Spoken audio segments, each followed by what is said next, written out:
जय Shri Krishna. Gita Olympiad 2025साठी मी आज श्रीमद भगवद्गीतेतील 17व्या अध्यायातील 19च्या पुढील श्लोक म्हणत आहे.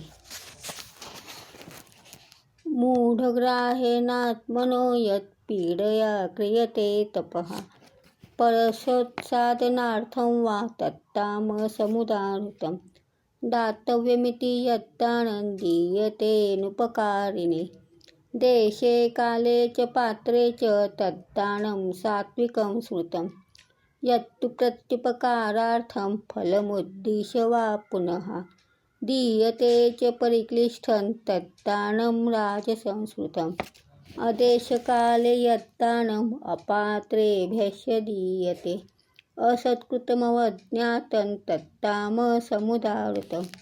ओम तत्सदिति निर्देशो ब्रह्मणस्त्रिविधः स्मृतः ब्राह्मणास्तेन वेदाश्च यज्ञाश्च विहिताः पुरा तस्मादोमित्युदाहृत्य यज्ञदानतपक्रियाः प्रवर्तन्ते विधानोक्ताः सततं ब्रह्मवादिनः तदित्यनभिसन्धाय फलं यज्ञतपक्रियाः दानक्रियाश्च विविधाः क्रियन्ते मोक्षकाङ्क्षिभिः सद्भावे साधुभावे च सदित्यत प्रयुज्यते प्रशस्त्यकर्मणि तथा सच्छब्दपार्थयुज्यते यज्ञे तपसि दाने च स्थितिः सदिति चोच्यते कर्म चैव तदर्थीयं सदित्येवाभिधीयते अश्रद्धया हुतं दत्तं तपस्तप्तं कृतं च यत् असदित्यचते पार्थ न च तत्प्रेत्य नो इह.